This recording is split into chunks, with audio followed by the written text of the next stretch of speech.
Bible कहती है कि परमेश्वर हमारी वीकनेस को ताकत में बदलने की सामर्थ रखता है। मूसा जब खुदा के पास आया, बाइबल कहती है खुदा ने उसको कहा, मूसा मैं तुझे मिस्र में भेजूंगा। भाई इन मॉनिटर्स में आवाज खोलो, हेलो मॉनिटर्स में, इसमें टॉप में मुझे कुछ नहीं सुनाई दे रहा है। जब साउंड लगाते हो ना, सारा बैलेंस चेक किया करो, एक एक स्पीकर के पास जाके। खोलो जरा, खोलो और खोलो। हालेलुया। जो पुलपिट के ऊपर होता है आउटपुट, वो यहां पे भी कर दिया करो, पीछे भी कर दिया करो। साउंड बहुत अच्छा चलाते हो लेकिन थोड़ा ध्यान दिया करो। स्विचर पे, मिक्सर पे बैठना साउंड चलाना नहीं है, पूरा चेक भी करना है। जोर से बोलो हालेलुया। अब ठीक है, अब सही आ रहा है। मूसा परमेश्वर के पास गया। मूसा के बारे में कितने लोग जानते हैं? कई बार हम सोचते हैं अपोस्टल जी हमेशा मूसा के बारे में, अयूब के बारे में या दानियल के बारे में बताते रहते हैं, लेकिन मैं आपको बता रहा हूं, हर बार जब भी मैं इनके बारे में बताता हूं उसमें रेवलेशन नया होता है। जोर से बोलेंगे हालेलुया। जब मूसा खुदा के सामने था तो खुदा ने मूसा को क्या बोला कि मैं तुझे मिस्र में भेजूंगा मेरे लोगों को छुड़ाने के लिए। खुदा ने उसको कहा जा मेरे लोगों को छुड़ा के लेके आ, लेकिन बाइबल कहती है मूसा ने कहा प्रभु मैं बोल नहीं सकता हूं। सब लोग क्या कहा? सब लोग क्या कहा?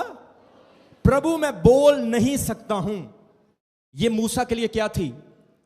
एक कमजोरी थी। मूसा खुदा के सामने खड़ा है और खुदा को बोल रहा है खुदा मैं बोल नहीं सकता हूं, मेरे अंदर यह वीकनेस है।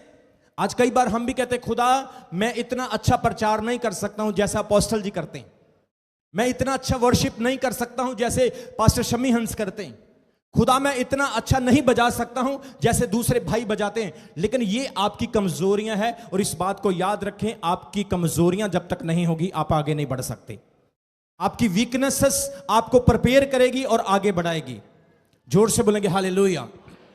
खुदा ने मूसा को कहा मिस्र में जा और मेरे लोगों को छुड़ा ले आ, और उसने कहा खुदा मैं बोलने में निपुण हूं, मैं बोल नहीं सकता हूं। खुदा ने कहा तू जा, मैं तेरे साथ रहूंगा, मेरा आत्मा तेरे अंदर बोलेगा। मेरे प्रियो मैं बताना चाहता हूं मूसा के अंदर एक कमजोरी थी, लेकिन खुदा ने उसी कमजोरी को ताकत में बदल दिया। परमेश्वर ने उसे एक लाठी दी और साथ में उसका भाई हारून उसको दे दिया कि जब तुम जाओगे तो वहां पे बड़े बड़े काम होंगे, बड़े चमत्कार होंगे। प्रभु ने मूसा को इतना इस्तेमाल किया, मूसा इस बात को भूल ही गया कि वो बोल नहीं सकता है। बाइबल कहती वो जब भी गया तो वो फिरौन के सामने खड़ा होता था और उसको चैलेंज करता था। क्यों? क्योंकि उसकी कमजोरी को परमेश्वर ने उसकी ताकत का माध्यम बना दिया। God make his weakness to source of his power। आज खुदा मुझे कह रहा है कि आपके अंदर अगर कमजोरी है तो इस बात को याद रखें, एक दिन ऐसा आने वाला खुदा इसी कमजोरी को ताकत में बदलेगा, इसी कमजोरी को प्रभु पावर में बदलेगा। आपसे प्रार्थना नहीं होती, आपकी स्पिरिचुअल लाइफ कम है, आप लोग चर्च नहीं आते, आपसे प्रार्थना नहीं होती है, आप लोग बीमारी में हैं, कर्ज में हैं, गरीबी में हैं, आप असंभव समझते कि मेरे लिए कुछ नहीं हो सकता। खुदा का आत्मा कह रहा है अगर आपके अंदर कमजोरी नहीं होगी तो आप परमेश्वर के पास कैसे आएंगे? अगर प्रॉब्लम नहीं होगी तो खुदा के सामने घुटनों में कैसे जाएंगे? कमजोरियां तो है जो आपको खुदा के सामने लेकर आती है, वीकनेसेस तो है जो आपको परमेश्वर के क्लोज लेकर आती है। जोर से बोलो हालेलुया, जोर से बोलो हालेलुया। जहां पर बहुत सारे ऐसे लोग बैठे हैं जिनकी कमजोरियों को परमेश्वर ने ताकत में बदला है। वो यहां पे एक भाई बैठा, आप खड़े हो जो ब्रदर, आप नमक का काम करते हो, आगे आओ भाग के। मैं एक बड़ी गवाही आज आपको बता रहा हूं कि ये भाई एक दिन चर्च में आया कुछ लोगों को लेकर, और ये चर्च के अंदर एंटर नहीं हुआ, चर्च के अंदर ये दाखिल नहीं हुआ। उसका कारण क्या है कि ये चर्च नहीं आना चाहता था। ये नमक बेचता है, नमक का, सॉल्ट का इसका बिजनेस है। ये चर्च के अंदर एंटर नहीं आया, गाड़ी लेकर कुछ लोगों के साथ आया, और आज खुदा ने इसकी लाइफ को, इसकी कमजोरी को ताकत में कैसे बदला मैं आपको बता रहा हूं। ये परमेश्वर को प्यार नहीं करता था, चर्च आना पसंद नहीं करता था, नमक का काम करता था, लेकिन ये लोगों को लगातार चर्च लेके आता रहा, बाहर बैठा रहा, और इसके जीवन में कोई बिजनेस नहीं था, अच्छा घर नहीं था, अच्छी फैमिली नहीं थी, इसकी लाइफ में बहुत सारी प्रॉब्लम थी, बीमारियां थी, जिंदगी में सुख नहीं था, खुशी नहीं थी और ये डिस्टर्ब था। शैतान ने इसकी लाइफ को कंफ्यूज किया हुआ था। एक दिन ये चर्च के अंदर आया और जिस दिन ये चर्च के अंदर आया, इसने देखा कि ये चर्च खुदा के अभिषेक से भरा हुआ है, ये चर्च परमेश्वर के मसे से भरा हुआ है। जैसे ही ये चर्च के अंदर आया, खुदा की सामर्थ इस चर्च में काम कर रही थी। लोग गिर रहे हैं, लोग पवित्र आत्मा से भरे हुए हैं, रोगी चंगे हो रहे हैं, प्रभु के प्रचार से जिंदगियां बदल रही है। जैसे ही इस भाई ने परमेश्वर के वचन को सुना, आज ये भाई इतना ब्लेस हो चुका है कि इसका बिजनेस बहुत बढ़ चुका है, इसका घर सुधर चुका है, इसकी जिंदगी बदल चुकी है और जितनी भी समस्याएं इसके जीवन में थी, आज खुदा ने बड़ी समस्या से बड़ा चमत्कार कर दिया है। ताली बजाएं मेरे खुदा के लिए जोर से। कैसा लग रहा है? मेरे पास आओ, मेरे पास आओ। ये अद्भुत गवाही है। परमेश्वर हमारी कमजोरियों को ताकत में बदलता है। बोलो हालेलुया। कैसा लग रहा है? बस बस, कैसा लग रहा है? बड़ा अच्छा लग रहा है पापा जी, जो मैंने बताया सारी सच है पापा। क्या प्रॉब्लम थी? और हम लोग प्रेयर नहीं करते थे, हम लोग कभी चर्च नहीं जाते थे। जब मैं फर्स्ट टाइम इधर आया था, वैसे नमक बेचता हुआ घूमते घूमते आ गया। पहली बार में ही मैं चुक लिया, करे इधर आओ, इसके लिए प्रोफेसी हो रही है। घर से 2 जन गए, मम्मी पापा की डेथ हुई थी। जो आपने बोला सारी सच है। 1 साल बाद अब फिर मैं वो एनिवर्सरी पे भी आया था और अब नमक बेच नहीं आया हूँ। एनिवर्सरी पे वाइफ के साथ में आया था। मेरे घर में एसी वगैरह जो आरओ पानी पीते हैं, वो हमने कभी सोचा भी नहीं था हमारे घर में ऐसा होगा। सब कुछ हो गया। और जब आपने पिछली बार प्रोफेसी की थी कि गांठें निकल रही हैं, मेरी वाइफ और मैं घर पे थे, आपकी प्रोफेसी से मेरी वाइफ ने रिसीव किया, गुप्त अंगों में से गांठ चली गई यीशु के नाम में। ये नमक बेचने आता था। बोलो हालेलुया। इसको ऐसा लग रहा था चर्च में बड़े कस्टमर मिल जाएंगे, हैं? इसको ऐसा लगा चर्च में बड़े ग्राहक मिल जाएंगे, नमक बेचेंगे। लेकिन खुदा ने कहा, बेटा तू नमक तो बेचेगा, मैं तुझे दुनिया का नमक भी बनाऊंगा। क्योंकि बाइबल कहती है, मत्ती 5 अध्याय में यीशु मसीह ने कहा, तुम पृथ्वी का नमक हो। ब्रदर, आप पैकेट में नमक बेचते थे, आप लोगों को नमक देते थे। यीशु मसीह ने आपको नमक बना दिया, प्रभु ने आपको टेस्ट बना दिया। अपने स्थान पर बैठ जाओ। ऐसे खुदा आपकी कमजोरियों को ताकत में बदलता है। ऐसे परमेश्वर आपकी वीकनेसेस को ताकत में बदलता है। आज हो सकता है आप सोच रहे हैं कि मैं बहुत दुखी हूं, मैं बहुत कमजोर हूं, लेकिन परमेश्वर आपकी कमजोरी को ताकत में बदल देता है, वो माध्यम बना देता है। अगर आप बीमार नहीं होते तो क्या आप चर्च में आते? अगर आप दुखी नहीं होते तो क्या आप परमेश्वर के पास आते? अगर आपको परमेश्वर को ढूंढने की खोज ना होती, प्यास ना होती, तो क्या आप परमेश्वर के पास आते? इसीलिए आप प्रभु के पास आए हैं, क्योंकि आपके अंदर कुछ ना कुछ था और खुदा ने उसी को कुछ को बहुत कुछ में बदल दिया। प्रभु ने आपकी लाइफ को चेंज किया। जोर से बोलेंगे हालेलुया। कमजोरियां आपकी दुश्मन नहीं, कमजोरियां आपकी दोस्त है, क्योंकि वो आपकी हेल्प करती है, वो आपकी मदद करती है। इसलिए बाइबल कहती, तेरा अनुग्रह मेरे लिए बहुत है, जो मुझे मेरी कमजोरियों में ताकत में बना देता है, जो मुझे सामर्थी बना देता है। आज आपने प्रभु का काम करना है। अगर आप कमजोर महसूस कर रहे हैं, मैं टैलेंटेड नहीं, अरे भाई कुछ तो करो, कुछ तो करो। खुदा कुछ को बहुत कुछ बना देगा।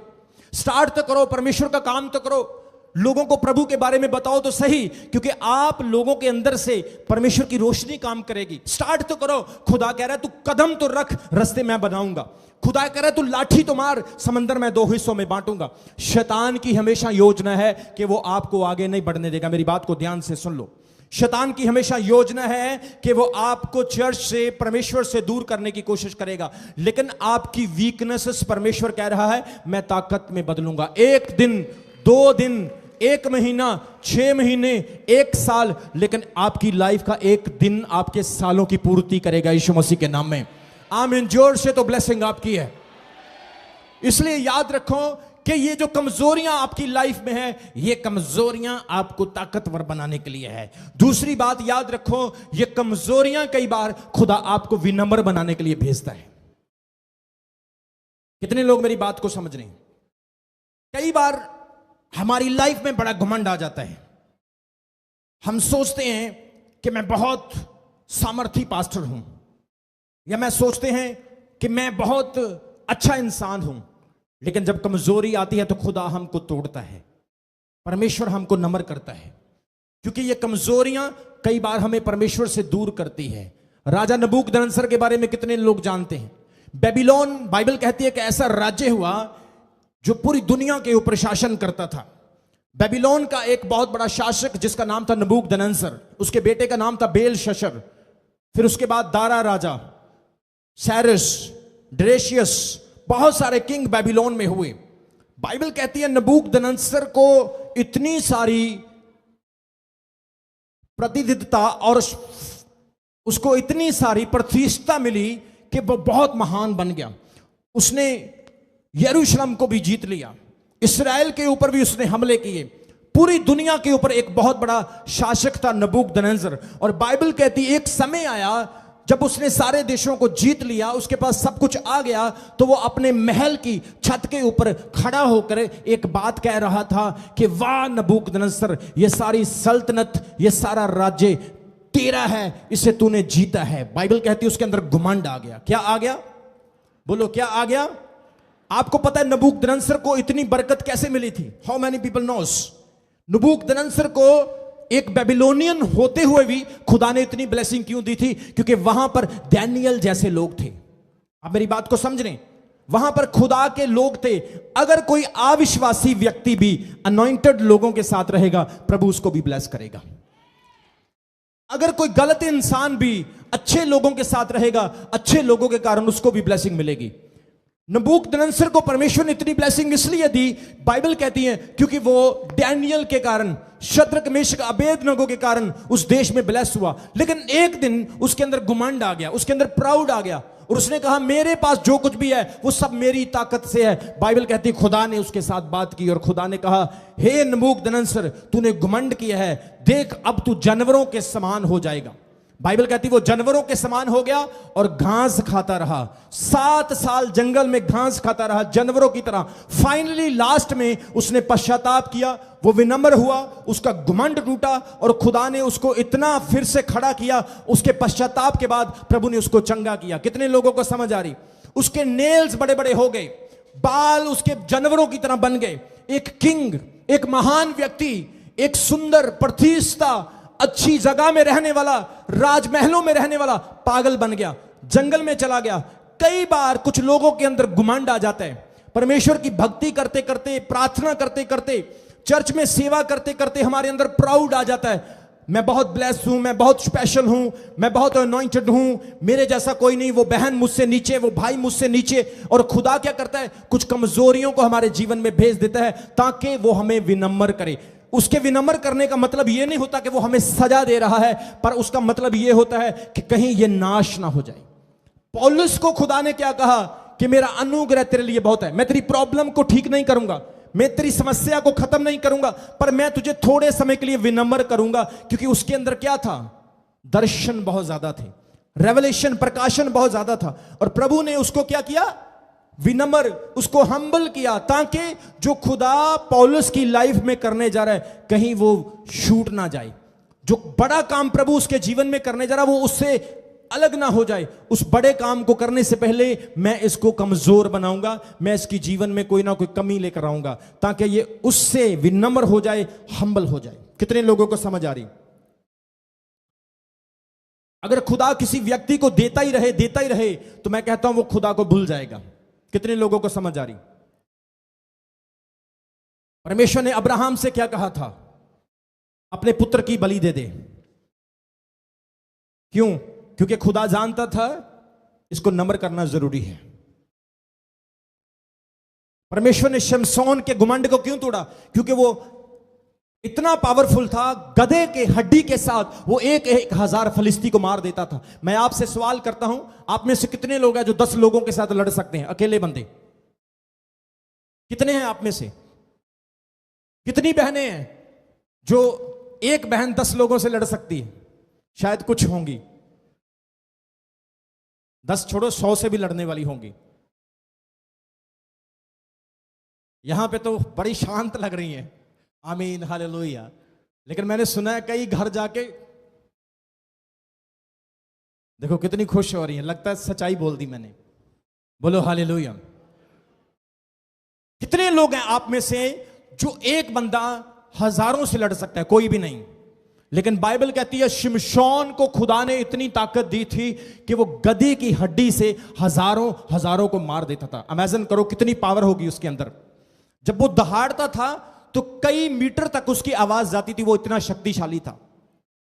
परमेश्वर ने उसको इतनी ताकत दी थी। लेकिन बाइबल कहती खुदा ने उसके घुमंड को तोड़ा, उसके प्राउड को तोड़ा। क्यों?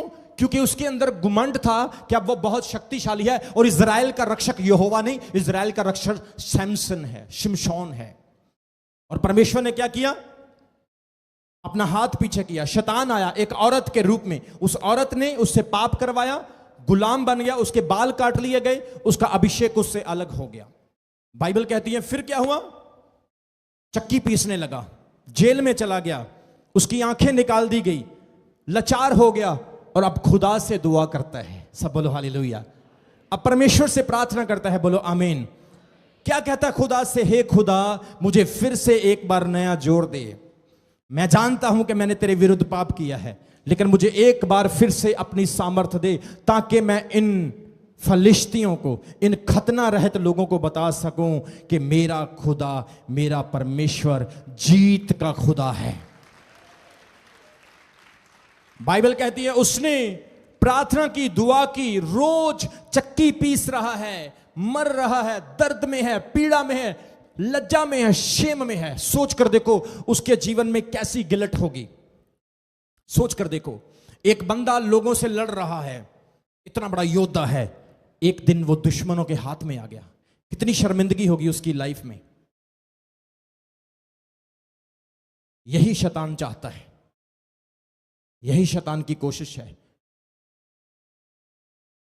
शैतान आपको तब तक नहीं छेड़ता है जब तक आप ऊपर तक नहीं जाते, लेकिन जब आप बहुत ऊपर चले जाते तब वो अटैक करता है। उसको पता है दर्द अब ज्यादा होगा। और बाइबल कहती है उसने खुदा से दुआ की और परमेश्वर ने शिमशोन को बल दिया। बाइबल कहती खुदा ने उसको ताकत दी और वो पिल्लरों के साथ राजमहल में बांधा गया, संगलों से बांधा गया और प्रार्थना कर रहा है, हे यहोवा मुझे सामर्थ दे, हे यहोवा मुझे सामर्थ दे, मैं इन फलिश्तियों से बदला लेना चाहता हूं। तेरे नाम की इन्होंने नाम धराई की है, इसलिए देख मैं इनसे बदला लेना चाहता हूं। बाइबल कहती है परमेश्वर ने उसको इतना ज्यादा बल दिया कि उसने जोर लगाया और उस महल के पिल्लर तोड़ दिए और सारा का सारा महल उन लोगों के ऊपर गिर गया और जितने भी अधर्मी लोग थे सारे उस महल में मर गए, उनका विनाश हो गया। और लोगों ने उस दिन जान लिया कि शिमशोन की सामर्थ फिर इसके अंदर वापस आ चुकी है। हालेलुया।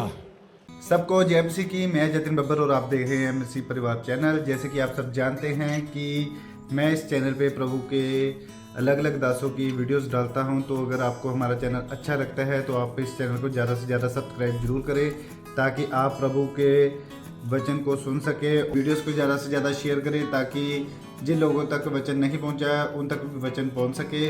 सबको जय मसीह की। एक बार मैं आपसे दोबारा कहूँगा कि इस चैनल को सब्सक्राइब जरूर करें और वीडियोस को ज़्यादा से ज़्यादा शेयर करें। जय मसीह की।